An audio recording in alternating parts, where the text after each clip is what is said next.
Ahojte priatelia, pozdravujeme všetkých a som rád, že ste tu. Dneska si prejdeme spánok. Za mňa jeden z najdôležitejších aspektov zdravia, lebo keď človek sa dobre nevyspí a hlavne dlhodobo, tak má to veľký vplyv na jeho zdravie a na jeho pohodu. Dneska si prejdeme, ako zlepšiť spánok, prečo ľudia často nevedia spať alebo zle zaspávajú a ako vám s tým viem pomôcť ja. Pomocou krátkej prezentácie, verím, že takýto obsah sa vám páči. Budem rád, keď budete zdieľať, lajkovať. Sila spánku je kľúčom k zdraviu a vitalite. To myslím každý vie, aj každý odborník vám to povie, preto je jednou z najdôležitejších aspektov nášho zdravia. Je to hlavne na obnovu energie a regenerácie tela a hlavne aj psychickú pohodu. Prečo je spánok taký dôležitý? Pred chvíľou som povedali, regenerácie tela, posilnenie mozgu. Proste človek, keď je dobre vyspatý, sa určite bude lepšie cítiť, ako nevyspatý. Sami to poznáte. Preto ten spánok je veľmi dôležitý a treba si ho strážiť a chrániť a robiť preto všetko, aby sa človek dobre vyspal. Tu sú dopady nedostatku spánku, je to znížená koncentrácia, zvýšené riziko chorób, zhoršená nálada. Proste to sú všetky aspekty zlého spánku, lebo spánok vplyvá na naše celkové zdravie, aj psychické, aj fyzické. Problémy so spánkom je rozsiahlý fenomén po celom svete. Až viac ako 30% ľudí trpí nedostatkom spánku. Je to proste chronická nespavosť, spánková apnoea, nepríjemné pocity v nohách, narušenie spánkového rytmu, všetky aspekty zlého spánku a preto sme tu, aby sme to vyriešili, aby som vám dokázal pomôcť nejakým spôsobom. Ako zlepšiť spánok, to sú základné aspekty, ako veľmi jednoducho každý vie si zlepšiť spánok. Treba mať pravidelný spánkový režim, choďte spať aj vstávajte približne v rovnaký čas. Vystavte sa slnečnému svetlu, to je veľmi dôležité, aby človek prijímal vitamín D zo slnka a pravidelne chodil von na prechádzky. Spánok treba mať v tmu, lebo pri tme sa lepšie zaspáva. Ideálne máte chladnú miestnosť, okolo 20 stupňov až 18. Odstráňte samozrejme všetky rušivé prvky. Teraz je to veľmi časté, čo sa týka rušivých prvkov, telefóny, televízory, počítače a podobne. Samozrejme káva, alkohol pre spánkov je úplne to najhoršie, čo môžete spraviť a preto sa vám aj ťažko zaspáva. Nejesť ťažké jedla a treba pravidelne cvičiť. Cvičenie má veľký vplyv na celkový spánok, preto ja minimálne odporúčam 3-krát týždenne cvičiť, aspoň hodinku denne. To vám zaručí určite lepší spánok aj spokojnejší život. Pred spánkom ideálne relaxovaný, dať si teplý kúpeľ napríklad, a meditovať alebo nejaké relaxačné techniky, osvojiť, čítať knihy alebo nejakú hudbu relaxačnú. Modré svetlo vplýva na náš mozog a tým pádom nám zhoršuje ten spánok. Melatonín, vlastne to je ten hormón spánku, o ktorom sa aj budeme rozprávať a s ktorým vieme aj pomôcť.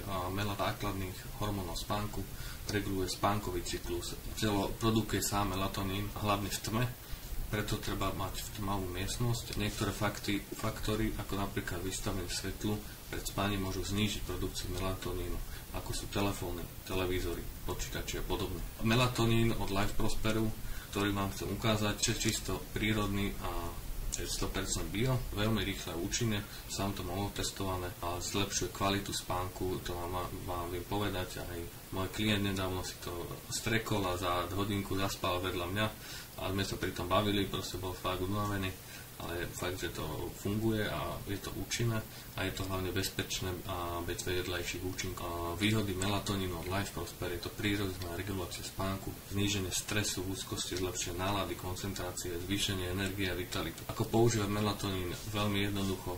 Každý si vybere svoju dávku, ideálne 30-60 minút pred spaním, prípadne aj počas dňa. Keď užívate pravidelne, tak ten spánok sa upraví počase a budete lepšie zaspávať.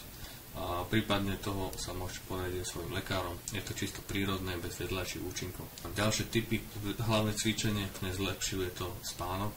Zdravá strava, to je kľúčom. Treba zdravo strávať ovocie, zeleninu, všetky produkty celozrné a tak ďalej. A hlavne nejesť ťažké jedlá pred spánkom a piť dostatok tekutín, to je jeden z kľúčových aspektov, lebo často ľudia majú nedostatok tekutín, kvôli čomu vlastne nevedia spať a bolí prípadne hlava, alebo proste málo pijú. To je všeobecný fenomén, ľudia málo pijú dehydrovaní.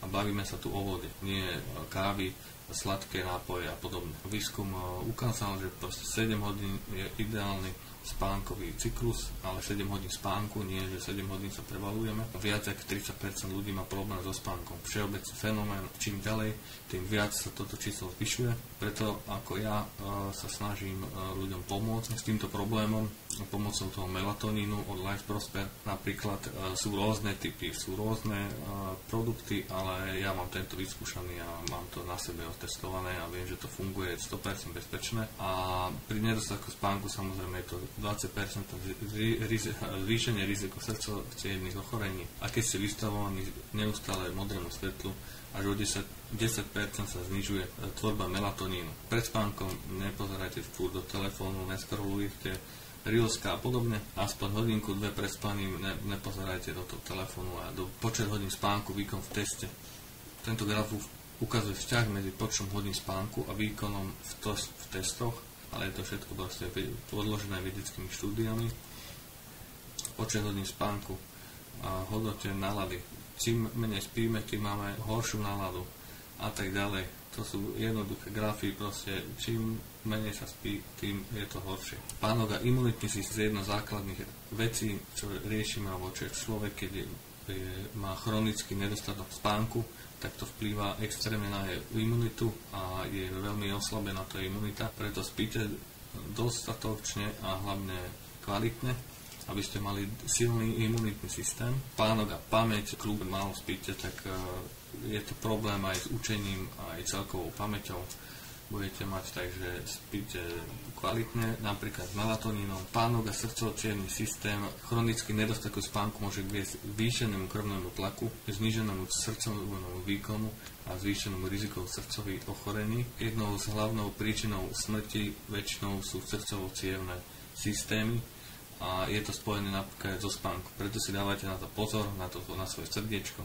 Spíte dobre. Spánok a fyzická aktivita, to pravidelné cvičenie, ako som spomínal, môže zlepšiť kvalitu spánku, ale vyhnite sa cvičeniu krátko pred spaním. V závere dôležitosť zdravého spánku je kľúčom pre zdravie, vitalitu a celkovú pohodu a dodržanie zdravotných spánkových návykov a príjmaním napríklad melatonín od Life Prosper môže zlepšiť kvalitu vašho spánku a podporiť svoje zdravie. Tak podporte si zdravie, vyskúšajte, uvidíte sami, že neolitujete. Není to drahé, stojí to nejakých 20 €. Link na objednávku máte dole na mojom YouTube kanáli. Si môžete prečítať jeho zloženie, pozrieť si ostatné produkty. Life Prosper, jeho všetky produkty sú 100% prírodné a bio. Každý týždeň sa venujem danému produktu. Teraz to je melatonín a budúci týždeň sa budem venovať ďalšiemu. Tak ak vás zaujíma takýto obsah, budem rád, keď to budete zdieľať, lajkovať. Majte sa pekne a majte zdravý spánok a dobre spíte.